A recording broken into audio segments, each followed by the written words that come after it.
Understanding.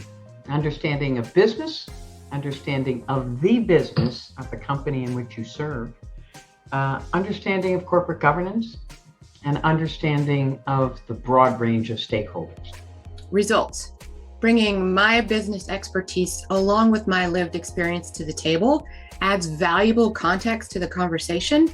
Growth mindset. By asking the right questions and offering probing insights, I help push the companies on whose boards I serve to think beyond where we are today.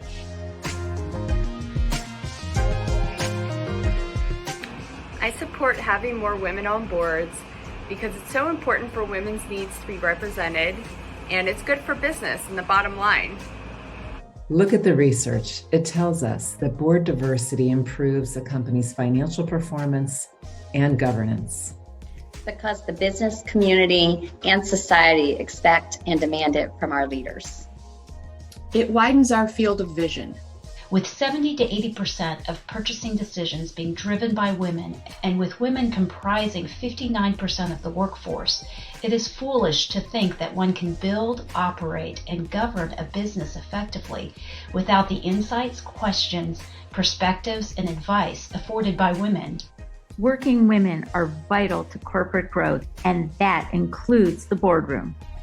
I used to coach basketball and swimming, and never like to leave people on the sidelines. I like to play everybody. And the only way you learn a game is to play it. So we have left women on the sidelines, and I'd like to get all of them back in the game.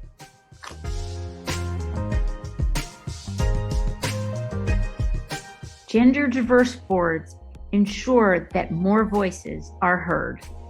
Diversity on boards matters because it is grounded in the wisdom that good governance and successful business requires an understanding of the perspectives, needs, and imperatives that reflect a company's clients, customers, employees, partners, and our broader economy. Diversity matters in whether it's women and men and people of color and different experiences.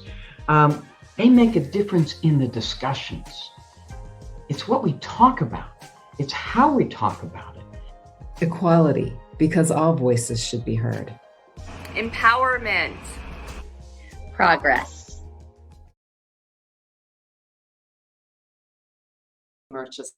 I'm the co-chair of the DC Steering Committee of 50/50 Women on Boards.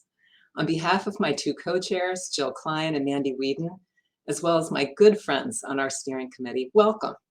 We hope you enjoyed our video showcasing important reasons why we must continue to strive for more women on boards.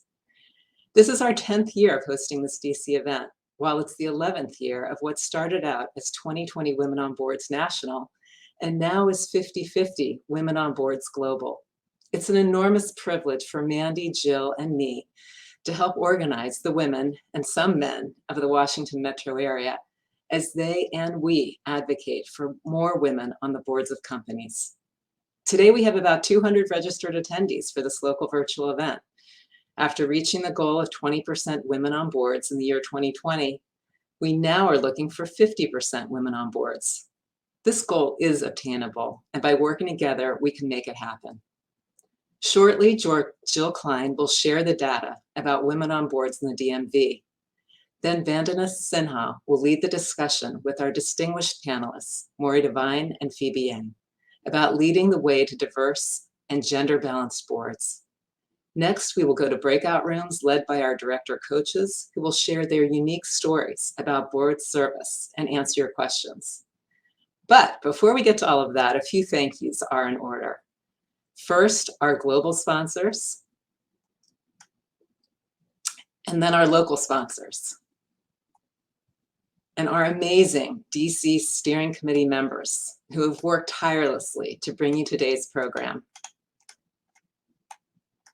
It takes a village to put this event together, and we're most grateful for the time and effort they have all contributed to make it happen. Thanks very much, ladies. And now, without further ado, I'll turn it over to my dear friend and co-chair, Jill Klein, Executive in Residence at American University's Kogod School of Business and Principal of Jill Klein Advisors. Stacy, thank you for that warm welcome. It is great to see all of you here today. So now, right to the data. If you look at where we are with the data on a quarterly and annual basis, 50/50 Women on Boards has been using data provided by our partner, Equilar, to release our Gender Diversity Index, which provides an analysis of the percentage serving on boards, women serving on boards nationwide, by state, and by sector. And this year, we are also reporting on the percentage of women selected for new board seats. And based on those who identify, we report on race and ethnicity of all these directors. So let's take a look at our year-over-year progress nationally and in our region. Good news, actually, in some ways, great news, that women now hold 25.6% of all of the Russell 3000 Index Company board seats. That is a 3-point increase over last year. And this is by far the most significant year-over-year increase that we have seen, certainly over the past 5 years. Well, we're at the halfway mark of women holding 50% of those board seats. So now let's take a look at what's happening in our region. In DC, women are holding 24.4% of the board seats. Okay, it's a really teeny move from last year. But in Virginia, we've seen a sizable leap, 2 percentage points, where women are now holding 24.3% of the seats. And then in Maryland, women have also increased by almost a full percentage point to 24.3%. And this is something we continue to expect to increase, especially since Maryland has taken some really good, bold moves in the legislative process.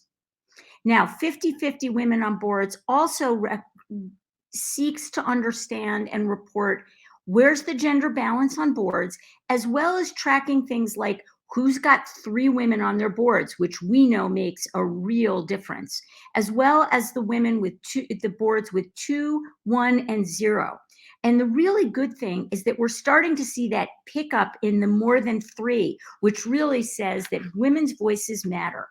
So as of the second quarter of this year, 7% of the boards are gender balanced. This is a 2% increase just from the end of 2020. So nice pickup there. And the good news is that we're starting to see more women, more boards, except 3 women on their board. So now let's take a look at what's happening locally.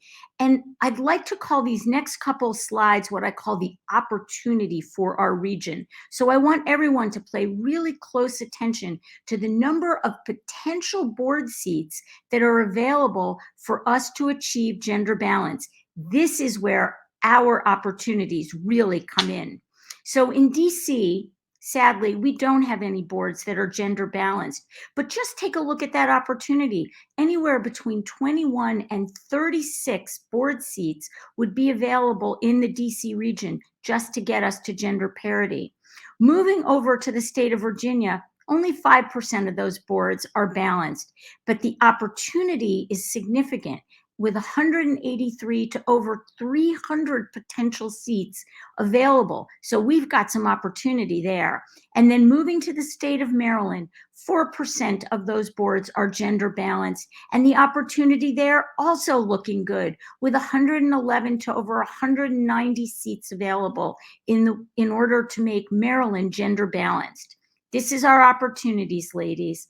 And so now, in addition to looking at the gender balance, it's 50/50 Women on Boards is really advocating not only for gender balance, but also as part of our mission to make sure that we achieve the level of diversity and the number of women of color, so that we're representing 20% of boards. As you can see right now, we're at 12% of all directors are women or people of color, and the number of women is only at 4%. This is extremely low. And we encourage board directors to self-identify so that we make sure that we're tracking this data. And if you haven't done so already and you serve on a board, please go to the Equilar Board Edge and make sure that you update your profile so that they're able to better track this information. At 50/50 Women on Boards, we are calling for companies to be intentional when they are searching for diverse board candidates, especially outside of their networks. And likewise, men and women in seats of power need to really focus and serve as allies and advocate for women outside of their networks. Today, the results are far from our goal of having women of color serving at 20% of the boards. But this is a key reason why we are having this conversation today, and we're hosting this event, as well as a number of educational training and awareness programs that are sponsored by 50/50 Women on Boards. These are essential to generating the awareness, education, and collaboration that is necessary.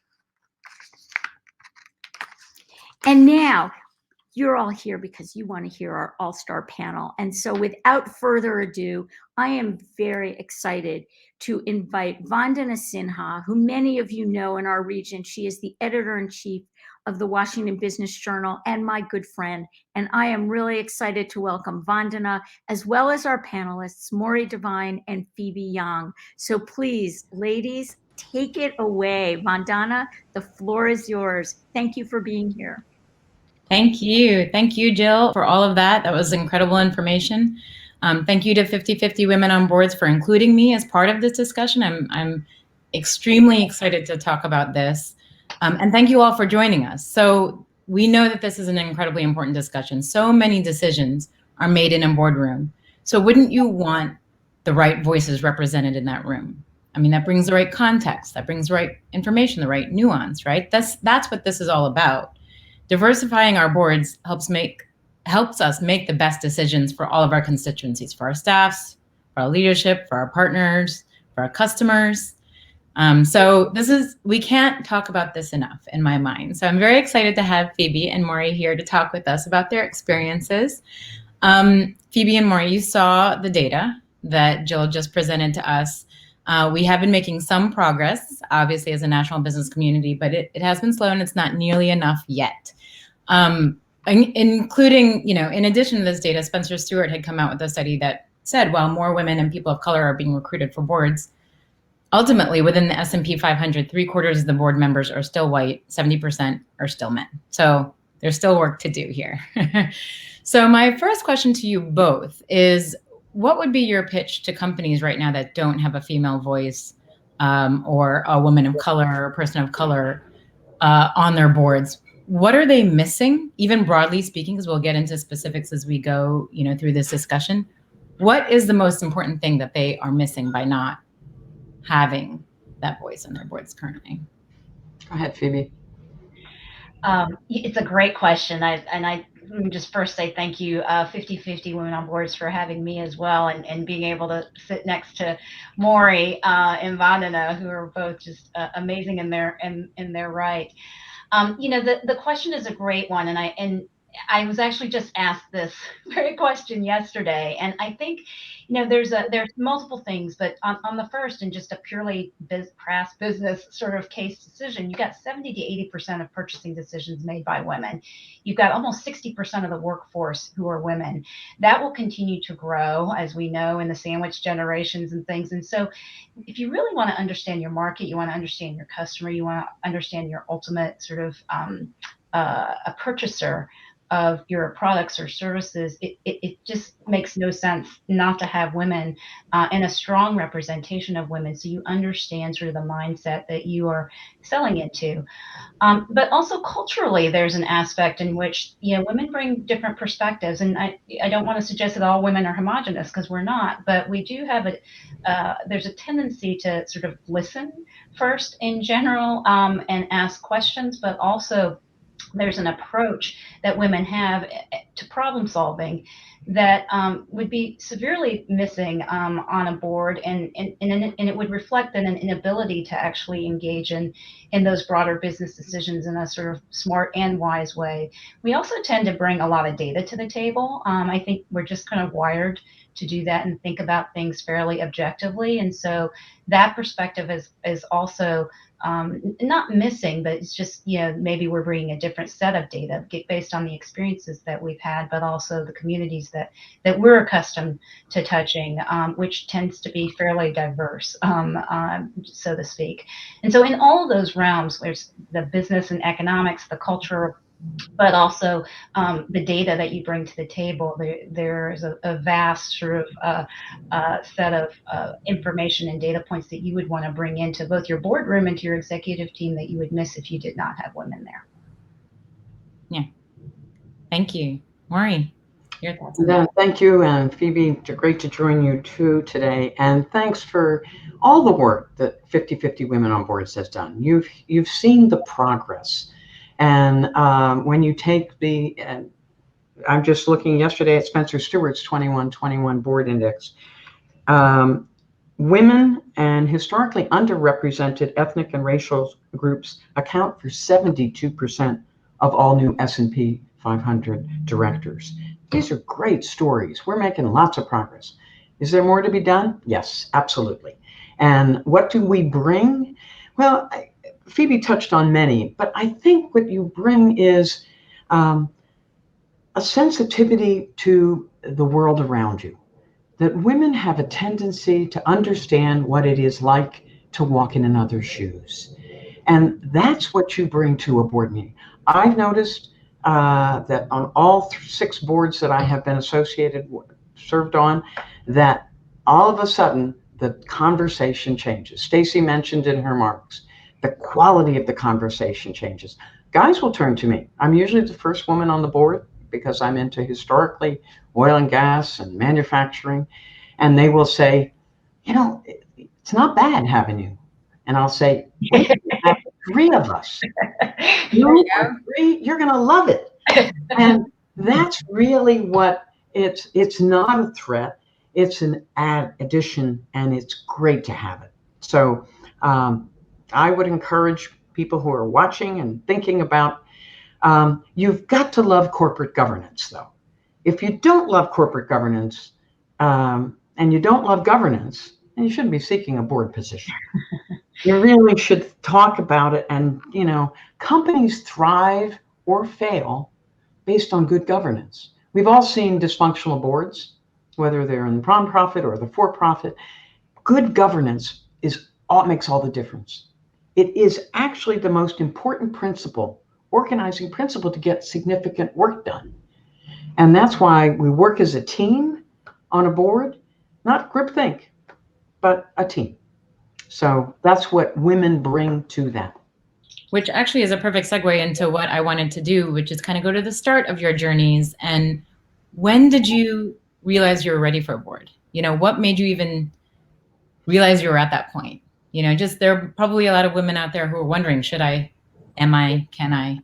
What's the answer to that question for you guys? You go, Maury. Well, I first started when I love government. Governing is very important to me. Political science is important, but governing is important. So corporate governance was a wonderful opportunity, and I was secretary of the board of Mobil Corporation back in my first experience. And I met directors who were really committed to building a team to make a successful company. And Mobil had a very fine ethics and values. They were headquartered out here in Fairfax. And so that began I went and I moved up in the company after that and was out, ran our operations in the North Sea from Norway, and then moved along. When the merger came of Exxon and Mobil came together, I decided to not join the Houston-Dallas team down with Exxon, and 3 companies suggested I join their board right away. So it was a great way to do that. I joined first a Norwegian company. I've served on 6 boards, 3 American and 3 international. So that's an important part of it. But I usually go to serve on audit, NomGov, and NomGov is where you can have an impact. Nomination and governance is an important committee if you want to move women onto boards. So I usually end up chairing it. And I ask people, the headhunters will say, the executive search firms will ask and say, well, we'll come up with some names. I say, great. Now on the phone, I have a fairly low voice. My name is Mari, so you don't know whether it's a nickname, my real name. And one of the guys said to me, I've got a great list of candidates for you. 20 got people. I said, this is great, Jim, but they're all men. Yeah, I was going to say, but there's one thing in common between all of them. and he said, they're all men. And he said, well, it's hard to find a woman, Marty. I said, do you know my first name is Caroline? That is what you've got to think about. He goes, I got it. We'll come back with a better list. So ask people to come up with better lists. Yeah. Phoebe, to you. How about you? Yeah. Yeah, no, it's great. You know, I got a call once from, I was in the middle of heads down building a business, and I got a call from someone who I really respect, who's a venture capitalist, who knew sort of the space that I was operating in. And he said, would you be willing to serve on a board of a health system? I have a friend who's the CEO and they're doing a search. And I said, I'd love to talk with them. I don't know what that really entails. And that CEO happened to be a woman. And she was the first woman CEO of that company. It was a $5 billion revenue healthcare organization. And she said, you know, we really like your healthcare experience, but what we really like is your digital experience, because the media industry where I come from had, you know, gone through all of the major digital transformation sort of 15 years, 20 years before the healthcare industry had, and they were really interested in that. So I ended up joining the board. In fact, it's an interesting story, and I want to encourage the women who are listening. It's not a mutually exclusive thing to say that you can be on a board, you can be in senior sort of leadership in an organization, and you can also have a family. And when I joined that board, I was pregnant with my second child. And I remember the nominating committee had basically asked the CEO and the chair of the nominating committee to interview me. And so the chair was a man, and he was a delightful man. I have a lot of respect for him. But as soon as he found out that I was pregnant, he said, okay, well, that's good enough. See you later. We'll talk to you in a few years. And the woman CEO stepped in and she said, you know, actually, I think we could work this out if you're interested. And she said, if you are willing to attend half of our board meetings in person and we'll do the other half virtually, I will talk to our board chair and see. Now, this was before COVID, right? This was long before people were doing sort of this hybrid thing. And I said, if you're willing to consider that, I would be very willing to do that as well, because I was on the East Coast, they're on the West Coast. And sure enough, they decided to move that forward. But if it had not been a woman CEO who said, this is possible, and in fact, it turned out to be a great opportunity, then I probably wouldn't have ever done it. And so I do think being creative about how we think about what board service looks like is really important in that context. Is there something, and you know, whomever wants to take this, it doesn't necessarily need to be, you know, both of you, but is there something that you would advise women on how to best prepare for a board role, how to ramp up? There's a lot of knowledge. I mean, you know, there's a lot of regulatory nuances to both of your industries, from healthcare to energy, you know, a lot of ins and outs with corporate governance and how those work. What is your advice for how women should even learn the process or learn the ropes before they start? I guess I could jump in and say that when you look at board service, this is not a gig. And you'll hear that from people. Hey, a great gig. How'd you get that? It's an offensive word to me. It's not an award. It's work. And I spend about 20 hours per month per board, corporate board. And that's in good times. If you have a financial crisis, a pandemic, or in our case, the tragic death of a CEO, the work gets very difficult. And it gets a lot more. So you've got to think about, do I have the bandwidth at this particular juncture in my life? And do I have the the time and energy to devote to this to do it well. Because the worst thing women can do is to take on multiple boards and not deliver and ruin that reputation. It's not happening, but the worst thing you can do is that. Read up on governance. You've got to really like to read balance sheets and income statements and listen to quarterly earnings. But think of, do you want this? It is fun. But you've just got to think about it in that sense. Yeah. Go ahead, Phoebe. If you I agree with everything Maury has said. It is work. You have to really enjoy the work to press into it. And the only thing I would add is I find it really helpful to understand the companies and what their goals are, what their strategic priorities are, but also understand what questions are important to ask, because I think oftentimes the most important role that a board member has is to ask the right questions in the context of providing the right guidance. And it's a very, very different role than being in management. And sometimes you see people coming on boards and they don't really understand the difference. And that doesn't work well, right? That's not good for the company. It's not good for the management team. And it's really not good for the dynamic of the board. And so really understand what the role of a board member is and understand that in the context of the industry and the company that you are interested in serving on the board for. You both have now been doing this for years, and you're coming from a perspective, I mean, you're on the inside, and you've been on the inside for a long time. What are some of the things, you see boards are looking for from women candidates to bring on? Like, what are sort of the traits or characteristics or experience levels or activities of a good board recruit in your minds, from your experience? Like, what should women be adding to their resumes in order to be in line for something like this? She chairs a nominating committee, so I'll let her try that first. I'm always looking for a team player too. I've mentioned this often. I can't underestimate it, because women historically have not been team players, to be honest. In the past 10, 15 years, they've been moving into that. More women have been playing sports, and they are better team players. So I'm always going to look at that. Gives me good judgment. They'll know when somebody else can handle this. I don't need to do it all.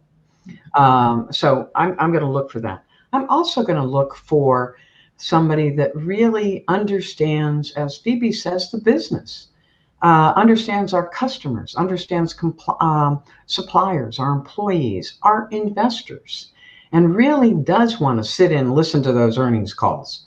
And really, this is how we are growing. These are the hurdles. These are the risks. These are how we're managing these risks. So I'm looking for somebody who thinks like that and can offer it. Obviously, ESG is going to be a big factor. It's on everybody's agenda. Nom-Gov committees are usually taking over that responsibility, but it's a full board responsibility. So, yeah, and we'll definitely get to ESG also, and how that's been growing in emphasis. Do you feel like there's always been a lot of conversation about nonprofit boards versus corporate boards? How to shift from one to another, or how to not feel pigeonholed in one or the other. I mean, there's often a wish or hope to serve on public company boards in particular, not just corporate boards generally. But what has been your experience when it comes to, one versus the other, or what happens when you're in one versus the other or want the other? Go ahead, Phoebe. We've debated this.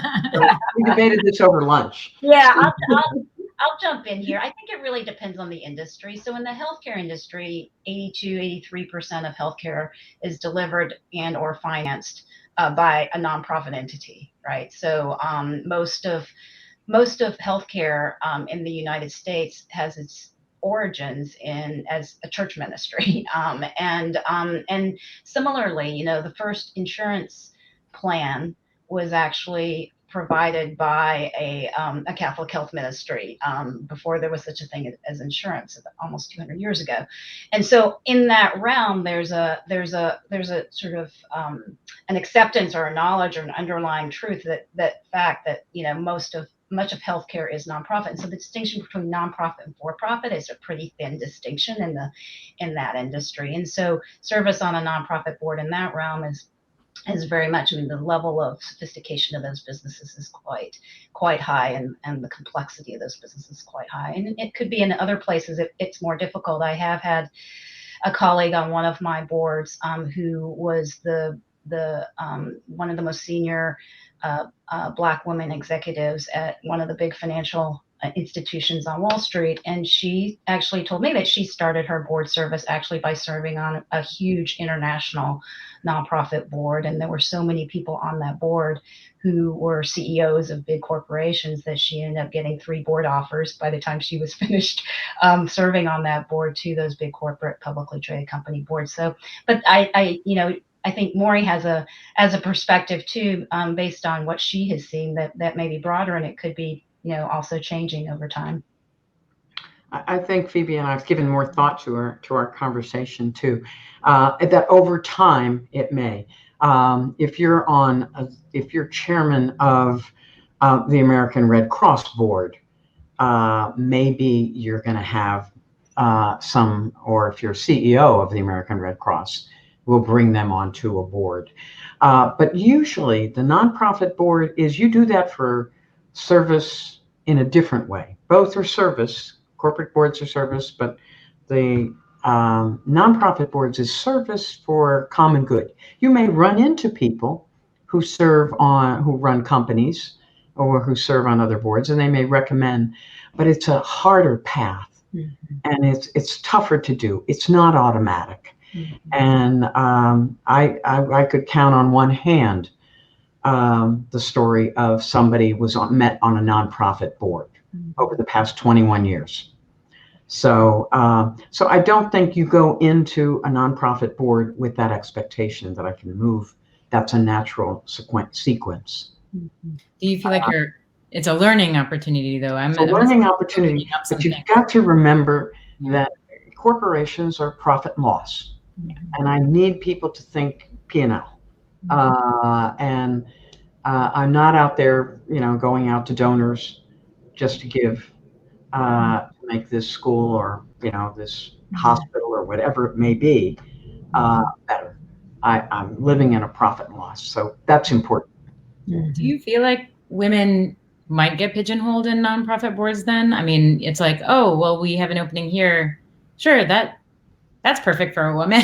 You know, I mean, has that changed at all, or do you feel like that happens? Go ahead, Phoebe. I don't know. I think that I think there's a tendency to do that with women and, you know, people of color in general, historically speaking, but I don't know that that's necessarily the path forward. I think there's certainly an awareness, and I'm encouraged by the efforts of organizations like 50/50 Women on Boards and the data that we are starting to see emerging, particularly in the last couple of years. I'm encouraged that there are a lot of opportunities, and we're identifying them, and we're being very strategic about how to position women. But I wouldn't say nonprofit board service is a negative thing.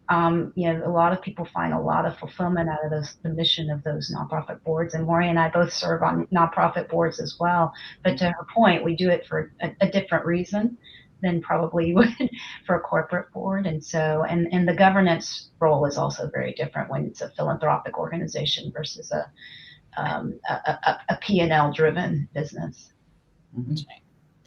I'd love to get into some of your experience. I feel like those are sort of the best lessons to be learned, right? Things that you guys have been through. You know, Morrie, if I could start with you. I mean, just you started board service, you know, many years ago where, like you said, you were the only woman sitting at that table. You're in an incredibly male-dominated industry, you know, in oil and gas, energy, like you said, manufacturing. What were those conversations like? How did you get through those initial days to get your voice heard? How do you get your voice heard when it's that sort of situation? Well, fortunately, I had 4 years of experience working in running $1 billion business offshore Norway. And that sort of helps because your partners, Shell and BP and Exxon at that time, they sort of recognize. So you had 4 years of help in that regard, of P&L. But I also had great help because in 2001, when I joined my first board, it was a Norwegian board. And in 2002, Norway was the first country in the world to introduce a law requiring boards of listed companies have a gender balance of 40-60, 40% and 60%. And in 2002 in Norway, it was 6% of directors were women. Today, it's 42.5%. They've actually surpassed the 40%. So I had some help with, and most European countries have done that. I serve on the board of a French automotive equipment company, Valeo, and we have 6 women and 8 men. ConocoPhillips, most people would not be thinking ConocoPhillips has 4 women and 11 men. And we have 3 people of color. So I think with those experiences has said that, as I said before, you're going to love it when you have more than one. That's right. And that has worked. Yeah. But you've got to spend the time. You've got to spend the time with the search companies, the executive search companies. You've got to spend time keeping your eye out for, I've probably recommended about 15 women. Most of them have been taken on. I think probably one or two didn't, but 15 women to boards. And they are now serving or have served. And that's what you've got to do more of. That's what 50-50 Women on Boards is doing. But each of us has to take on a responsibility to say, hey, I've got one here. I think you're a perfect fit for it. Did you have to do a lot of convincing in those early years to get the guys around the table to? Any woman in executive ranks has to do a lot of convincing all the time for that. Yes. You know that. And Phoebe, I'm sure it is. It's a lot more work. I hopefully I will get to a point in time where there will be pay equity and also work time equity. It's not that women have to put 3 times the time in to get the work done. Yeah. That's right. And Phoebe, for you talked about this earlier. You were pregnant when you started your board membership and your board work. We talked about how much work this really is and the dedication that you got to put in, the hours that you have to put in, the knowledge that you have to gain. How, that's a lot to balance. And I personally hate the whole, how do you balance work and life for women, because everyone should have that question asked to them. Everyone needs to maintain that balance in some sort of way. And I don't think a balance actually exists. I think it's a seesaw. Yeah. But how did you just manage all of, board work, full-time job, family, growing family at that time, baby, how do you balance and juggle and seesaw your way through when you add on board work? Yeah, I think for me, because the board I was serving on, I really loved the people. I loved the management. I loved the board, and I was really driven by the mission of the company. And so for me, it was not work, and I just dove into it, and I did it, at all hours. I might have been nursing, or I might have been, whatever. I just did it, and I remember when I went onto the board, I joined the board at the same time that a veteran of the industry, she's famous, she's won Lifetime Achievement Awards, and she happens to be a nun. She's a PhD from Berkeley, and she'd been the CEO of 3 health systems, and she was just amazing. And we joined on the same day, and she looked at me and she said, I've been involved in almost every healthcare organization in this country, but I've never been on the board with a woman who's pregnant. And I just thought that was hilarious, because she thought she was basically saying to me, you're different.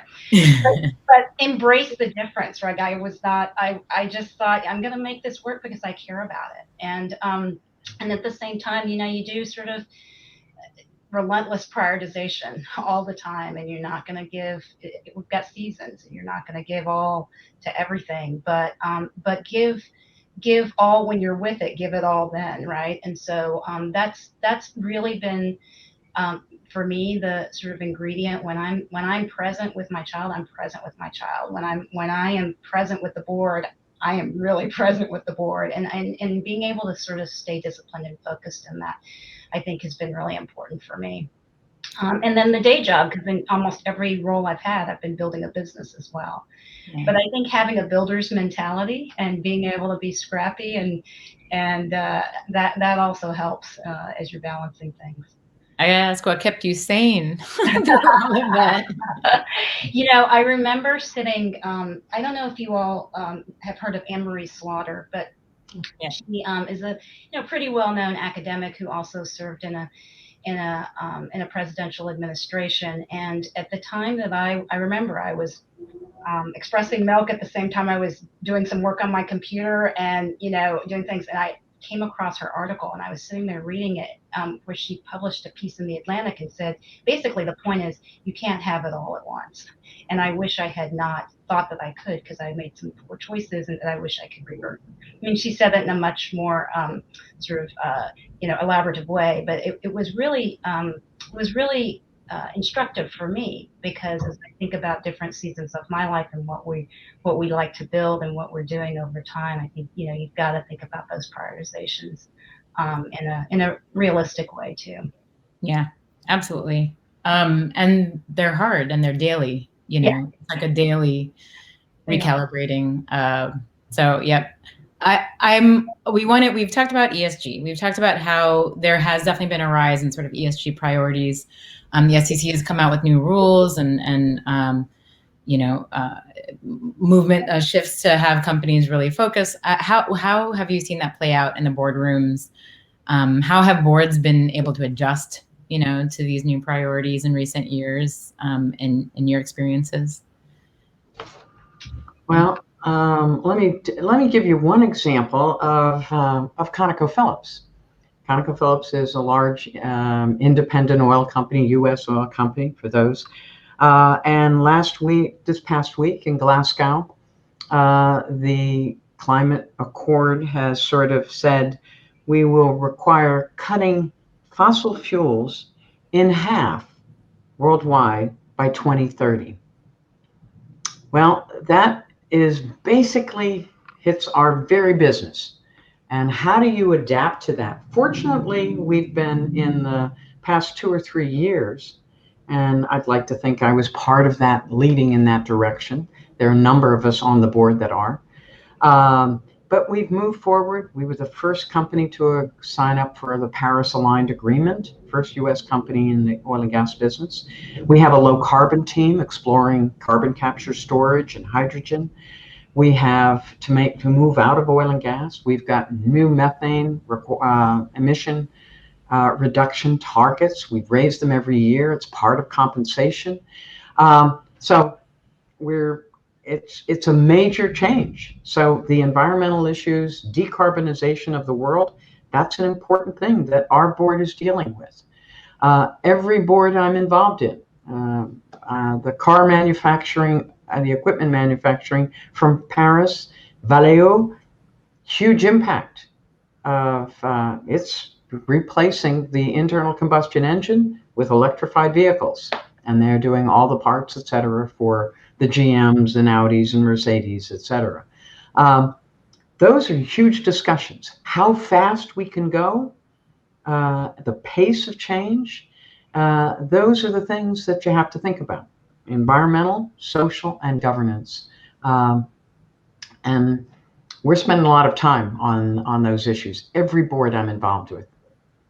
Yeah, that's interesting. Yeah. Evie, what are you seeing?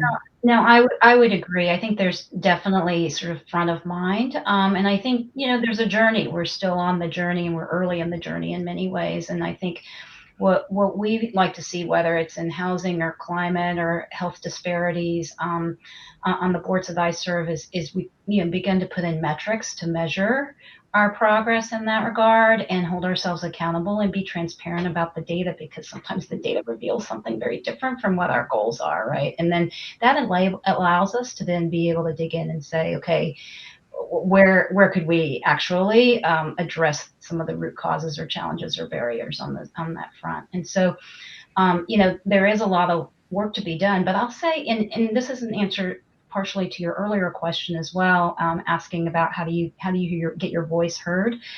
The way to get your voice heard is like anything else. You roll up your sleeves, you do the work, and you earn the trust of your fellow board members. And as you do that, your voice becomes valued and heard, and people then begin to turn to you and not only say, it's not so bad having you here, but what do you think? And I can see, Maury is clearly one of those women who has done that. And I think, in my experience is that sort of being able to come in and be seen as a member of the team, as she said, but also from the standpoint of understanding where we're trying to go and be rowing in the same direction. And yes, we might bring a different perspective that will accelerate our ability to row in that direction. And that's the spirit with which we want to come in. We want to be for the company, not rowing against where the company is heading. Yeah, I love how like the experience has been like, hey, you're not that bad. Like it's all right. That's great. But I think, how we get there. I think maybe you raise another point too, which is real. ESG is one component, but the spirit and values, and you mentioned that, Phoebe, that is important. Have a company's culture, its spirit, its values transparency, it values trust, it values respect of the individual and all different individuals. And that spirit is and that those values are really important. I would not serve on a board that I was not aligned with their spirit and values.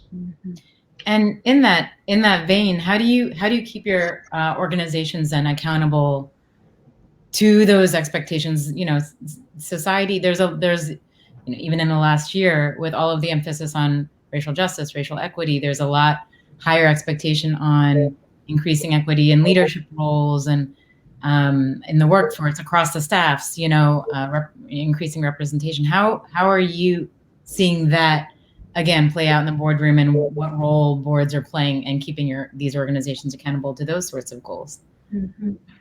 There was a great Time magazine piece that came out recently about why, despite all of the emphasis on ESG and DE&I, why boards still continue to not really diversify, or why we're not moving as quickly as we would like. And I found that piece to be really resonant with my experience or my observations. One is that we do this all the time. We go to the people that we know, which inherently has bias, and we all do it. We go with whom we feel comfortable with. We think, we can trust coming in is not going to make us look bad when we nominate them for a particular board role, et cetera. But then we also, I think we may be pretty linear about how we define diversity, and there are many types of diversity that different people bring into the boardroom. And so really being able to tap into open our aperture around how we define diversity. And I had this conversation on a board I served on where we were really looking for a senior executive, the CEO role. And sometimes we take a title on a resume to be a proxy for what we're really looking for, when if we actually just kind of took a closer look and looked at the intrinsic qualities that make a good board member and contribute to good governance, those intrinsic qualities may be revealed in a number of different ways. And so if we open the aperture a bit and don't sort of rest back on, what could be kind of laziness and imprecise proxies for what we really are looking for in that board member, dig a little deeper, ask the next layer of questions, I think we'll do a lot better job in terms of the diversification of our boards. Yeah. And in terms of choosing, like you said, choosing leadership for your organizations too. And there's leadership openings, particularly obviously CEO, but even the C-suite. I'm sorry, go ahead. No, that's what I was going to say. How should that discussion change, you think? I've been heartened by the numbers. When I looked at the Spencer Stewart number, The lion's share of the incoming class of new board members, 74%, come from outside the ranks of CEO, chair, vice chair, president, and COO. That's a big change in the world today. That is, now, I'll be very honest with you, many of them are coming from CFOs because women have moved up in finance more than any other area and in a company. I go to an audit committee at one of the companies I'm on, and the entire staff is women. As a matter of fact, they asked me, do you think we need some more diversity? So it was chief auditor, it's everybody, it's the CFOs of the divisions, everybody there, they were women. So they've moved up, and those talents are there. Do I want a CEO, a publicly traded company on a publicly traded board? Yes, I do. Do I want one or two? Yes, I do. Because I think if you don't have that, you've not been there. You've not been there and seen what that's like. But out of 15 board members, I don't need 10 CEOs. So that's what you've got to begin to think about. Yeah, yeah. A lot of what you talked about in that article too is, where folks are looking. It's the networks, right? You go to the same wells that are sitting right here. Where do you think, like, what has not been tapped? You know what I'm saying? Where should, these corporations, nonprofits, organizations be going that they haven't tried yet? I'm going to raise some because people who've been in academia too, there's some value to that. We have a faculty member from Harvard. She was the environmental law professor at Harvard Law School, and she's been on the ConocoPhillips board and done outstanding work. Absolutely done outstanding work. Probably the first woman on there on the ConocoPhillips board, and has done just top notch. So that's one avenue. Chief scientists of companies, that the sciencing, the head of Woods Hole, Exxon brought on the head of Woods Hole Oceanographic Institute. There are different places where you can look to get a different. Do I want presidents of divisions, large divisions? We brought in a president of a large division of Walmart. That's a good idea. He's also a person of color. And so you have to just spend time. It takes work, but it's good work. Yeah, yeah. And I think there are aspects, depends on the company and depends on the industry, but bringing someone from outside the industry who offers a different perspective, I think gives you both the ability to kind of reach across the market that you're trying to address, but also see into the future and see around corners in a way that you couldn't if everyone came from the same industry background. And so I think those are things, but also I would say stage of company too. One of the boards that I've served on had someone who had a lot of sort of earlier stage high growth experience, and it gave us a different perspective as we were thinking about how to really transform a 140-year-old organization, and how we're thinking about the future. So those are other areas to look to. Yeah. No, I think that's helpful, hopefully for both sides. I know you guys have talked about bringing up women yourselves. Where are those the places that you've looked, as you're looking to suggest names? Is there anywhere else that we haven't talked about that, where you've found good candidates as you're even trying to bring more women up with you? I'll tell you one quick story. When I was on the board of the Norwegian company, De Norske Veritas, and great time there. And it was a company founded in 1865, and you go into the boardroom, it's all mahogany and it's traditional, and all the shipping CEOs, it was in shipping, all the CEOs of the Norwegian company are on the wall.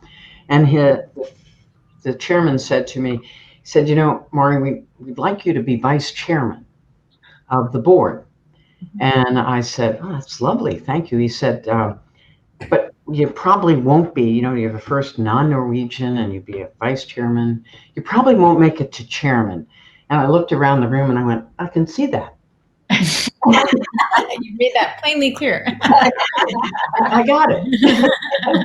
We're not meeting in a cafe. We're meeting here in a boardroom. So it's, but it was, you move up in those boards. You chair committees. I'm on one board, and all 3 committees are chaired by women. Yeah. Move up in those boards, and people value your judgment, your opinion, and your trust. And then you say, hey, I've got somebody.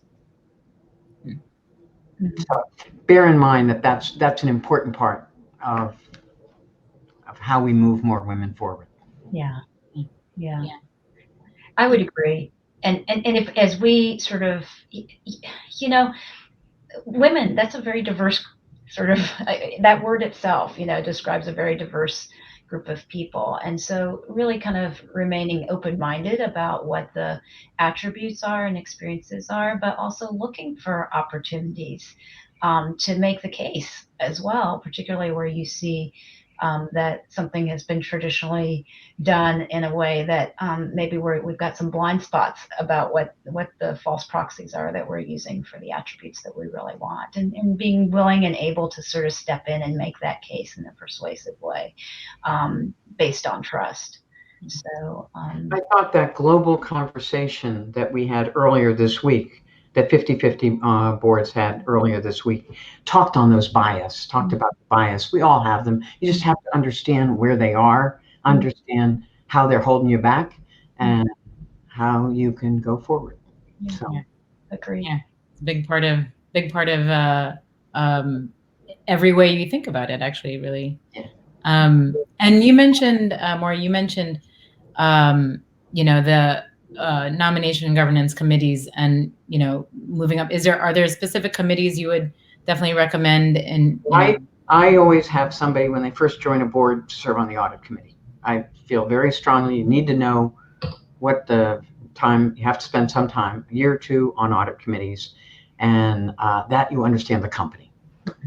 Comp, it's pretty complicated. And I would, unless you really love comp, compensation, yeah. I serve on comps, but it's NomGov, the hardest. policy, NomGov, public policy, and even audit in its usual way.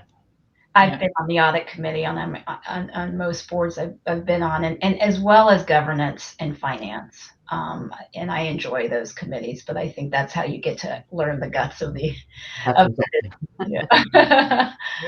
Yeah. And so if I could kind of ask for like one wrap-up question for you guys, that is, with all of the experience you've had on the boards that you've served on, what is something that you might go back and do over if you could? And then there's the converse of that, if you wanted to take instead, which is, what's something you're really glad that you did that really helped you along the way? To really just emphasize for women who want to take this path. You can answer in either way that you'd like. Go ahead, Maureen. Well, I am probably most proud when I headed the search committee after a tragic death of a CEO, and how you handle that, how it affects the executive leadership team, how it affects employees, how it affects customers. And we had a significant challenge, and how to handle that. It's a crisis, and to all the employees who really thought this, and he was a terrific individual, wonderful individual, and how you handled that, and then how you told the street, we will have somebody in place. We're going to appoint a temporary person, but we will have somebody in place by the end of the year, 3 months later. And we had 100% support of that candidate. We went outside, we went inside, and the board supported the internal candidate 100%, and he's hitting it out of the park. So proud of it. Difficult circumstances, but those are the things that and all the employees and the company rallied. So tough time, but we handled it well, and that's what a board can do. That's a hugely defining moment. Absolutely. Phoebe. Phoebe. You know, I would say the thing I'm really glad that I did was there was a point at which I was really trying to look for opportunities to travel a little less because I was traveling a lot internationally to Australia and Singapore, etc. And there was a merger that happened with the board that I was on. So it was a great opportunity to say, you know what, I'm going to segue off of this board. But I was asked to join the new company board, and in part because of my M&A background that I had had before in my professional life, but I was prepared to step off because of the other priorities that I had in my life, and you know, my partner, my husband, stepped in and he said, "You can't step off that board." And I said, "What do you mean? I'm trying to make life a little more manageable." And he said, "But that board, I see what you're like when you come back from those board meetings, and you are so full of life. You love it so much. It's like the core of, you know, why you do it is you're so enlivened by it and passionate about it, and it fulfills you. I don't think you should step off." So I'm really grateful I listened to that because logically speaking, I should have stepped off. But you know, in the scheme of things, the way that I was ordering my life may not have actually been the right way to order my life, right? And so I'm really glad I sort of listened to that voice. And sometimes that voice comes through a friend, sometimes it comes just internally. But taking a pause and saying, okay, what makes sense logically in the world may not actually be the right thing for you. And so, you know, I think I'm really glad that I listened to that. And the things that I've regretted are when I haven't, right? But I do think the notion of being passionate about and really aligned from a value standpoint with the boards and even the companies that we work for, I think is really critical to our own fulfillment and happiness in those roles going forward. Yeah. Oh, it's a great note to end on. Thank you both so much for sharing your experiences and your journeys with us. And I can only imagine the number of women who are listening and knowing that they can do it too. And so thank you both so much for spending this time with me. Thank you. Thank you. And good luck to you both always. And I'm happy to turn it over back to 50/50 Women on Boards. Thanks so much for having us. Thank you, Vandana. Thank you. That was such an excellent conversation. I have so many great notes to process. Thank you, Phoebe, Maury, for sharing your perspectives with us as we continue our work to increase diversity in the corporate boardroom. So as we close our panelist discussion today, please remember that the next piece of our conversation will be in breakout sessions, where you will have the opportunity to meet with a smaller group to unpack this great discussion. The group will be led by directors and executives. Last year, our call to action was to build a balanced board. Today, we ask all of you in your roles as leaders, community members, employers, allies, look around the room and work to bring more diverse voices to the table. Build a mosaic of perspectives at that table. I look forward to hearing from each of you next year about how you have built diverse and balanced boards. As we move to our breakout sessions, I want to take this opportunity to say thank you. Thank you to our stellar panel. Thank you to our DC Leadership Committee. And thank you to our sponsors who make this event possible, including these local sponsors. I'd also like to thank all of you for joining us and for making a difference as we work to build diverse and gender balanced boards. To join your breakout session, look to the left of your screen, see where it says My Agenda, click on My Agenda. Tap the link to breakout. If you have any issues, please email events@5050wob.com. I'm looking forward to discussing the takeaways from this panel discussion in my breakout room session with the other attendees. See you in the boardroom.